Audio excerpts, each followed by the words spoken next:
आप सभी के अंदर विराजमान मेरे परम पिता परमात्मा को मेरा कोटि कोटि नमन। आज सतगुरुदेव सुखराम जी महाराज के ग्रंथ में सतगुरुदेव इस मनुष्य शरीर के 12 कवलों, यानी कवलों का यहाँ मतलब चक्रों से है, कि उसकी विधि बता रहे हैं कि वो कैसे जागृत होते हैं। हमारे शरीर में 12 चक्र सतगुरुदेव ने मेन बताए हैं और इन चक्रों को उन्होंने एक ताले की तरह बताए हैं।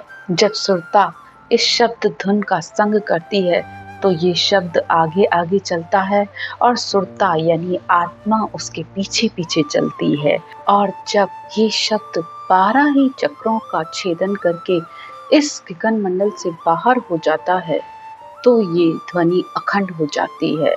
और फिर सुरता यानी ये आत्मा उठते बैठते जागते सोते उसका दरदार करती रहती है, उसको सुनती रहती है और आनंदित होती रहती है। तो इसी बात को सतगुरु सुखराम जी महाराज कहते हैं, अमर लोक सुखराम कहे हम देखो रट राम। सतगुरु सुखराम जी महाराज कहते हैं कि मैंने इस अमर लोक को, इस सत्यलोक को, इस आनंद को, इस राम को रट कर देखा है। तुम भी इसी तरह करो। 52 गादी ढील न खावे, ऐता हंस उन लोक को जावे। सतगुरुदेव कहते हैं कि 52 अक्षरों में जो रकार शब्द है वो ब्रह्मवाचक है और मम्मा यानी ये मायावाचक है और ब्रह्म यानी आत्मा और माया यानी ये शरीर के मेल से ही इस सारी सृष्टि की उत्पत्ति हुई है। और ऐसे ही इस ब्रह्म के नाम को रटने से जो सत शब्द आता है, आत्मा उसके साथ मिलकर मोक्ष की प्राप्ति करती है। सतगुरुदेव कहते हैं, जन सुखदेव गुरु यूं कहो, सुन शिष्य सुजान, हर पावे नर सांच सू, दूजी लिव सू जान। सुखराम जी महाराज कहते हैं, गुरु यानी ज्ञान, ज्ञान ये कहता है कि समझ से और बुद्धि से इस बात को समझो, हर पावे नर सांच सो। हर पावे यानी परमात्मा की प्राप्ति, सांच यानी इस सत शब्द से ही होगी।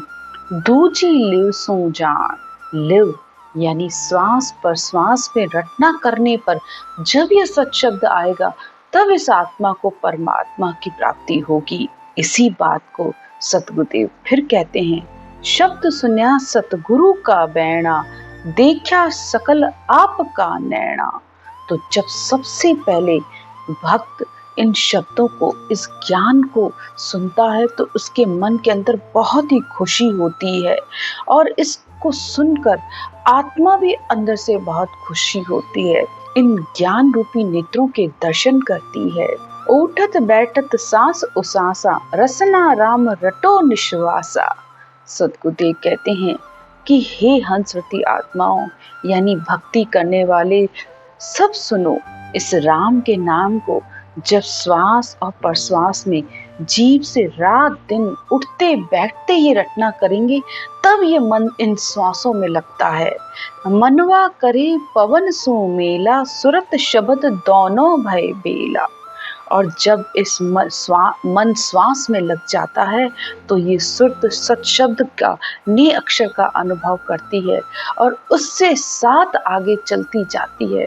वह परमात्मा के देश में उसका संग कर कर पहुंचती है। इसी बात को दादू साहब कहते हैं, भक्ति भक्ति हर कोई कहे, पर भक्ति न जाने कोई, दादू भक्ति भगवंत की, देहि निरंतर होए। तो दादू साहब कहते हैं, सारा संसार कहता है कि हम भक्ति कर रहे हैं, भक्ति कर रहे हैं, और हर कोई किसी न किसी तरीके से कर भी रहा है, लेकिन असल भक्ति किसे कहते हैं और वो कैसे की जाती है और उसको करने पर होता क्या है, इस बात को कोई नहीं जानता।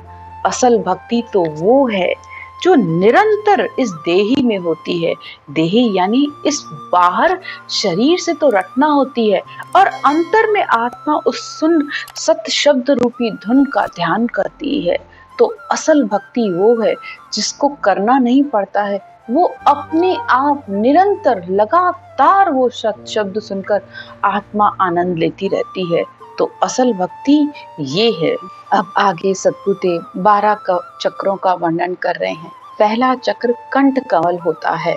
चाले बेल पीवे कंठ क्यारी, फूल्या कमल पाखंडी चारी।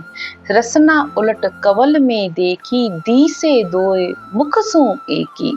हमारे शरीर में सबसे पहला चक्र ये कंठ होता है, जहाँ से हम रटना करना शुरू करते हैं।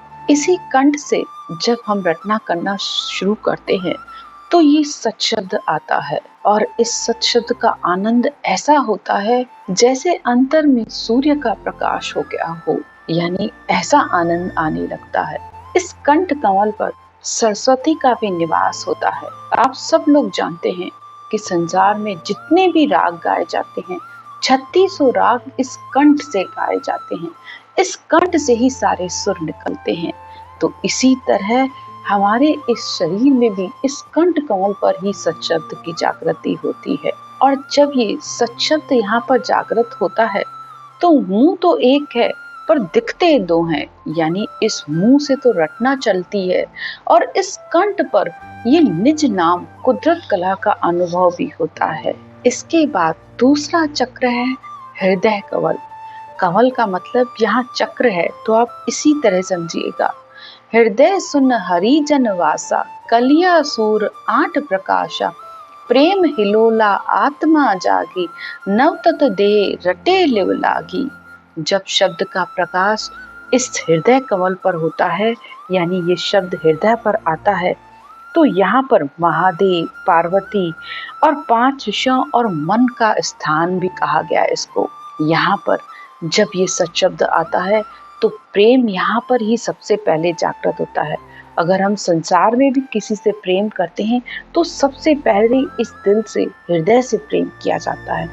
वही प्रेम हमें परमात्मा के लिए भी अनुभव करना है, और यही अनुभव जब सत शब्द आता है तो ये आत्मा के अंदर जागृति आती है और उसके अंदर भाव परमात्मा के लिए जागता है, और वह परमात्मा से अनंत प्रेम करने लगती है और प्रेम में मग्न होकर ये रटना करने लगती है। तब ये 5 विषय भी इस मन से भाग जाते हैं और ये आत्मा धारो धार रटना करने लगती है। फिर आगे आता है मध्य कवल, यानी ये तीसरा चक्र है। महाराज कहते हैं कि इस तीसरे चक्र पर जब ने अक्षर यानी ये सत शब्द आता है तो यहाँ पर सूर्य और चंद्रमा जैसा प्रकाश का आनंद आता है। यानी ऐसा आनंद आता है कि सुख दुख थोड़े थोड़े समान लगने लगते हैं और आत्मा अंदर से ये विचार करने लगती है, सुख जहाँ दुख, दिवस जहाँ रजनी, जहाँ जन्म जहाँ मरना, ज्ञान विचार गुरु का देखो, काल फांस क्यों पड़ना। अंदर से आत्मा को ये विचार आता है कि संसार में सुख है वहाँ तो दुख है ही, जहाँ रात है तो वहाँ दिन भी होगा ही, जहाँ जन्म है तो वहाँ मृत्यु भी होगी ही। तो फिर वह ज्ञान से विचार करके सोचती है कि मैं इस संसार के काल के फंदे में क्यों पड़ूं, मैं उस परमात्मा का भजन सिमरन करके उस परमात्मा में मिलूं। आगे की चर्चा हम अगले पार्ट में करेंगे। राम राम।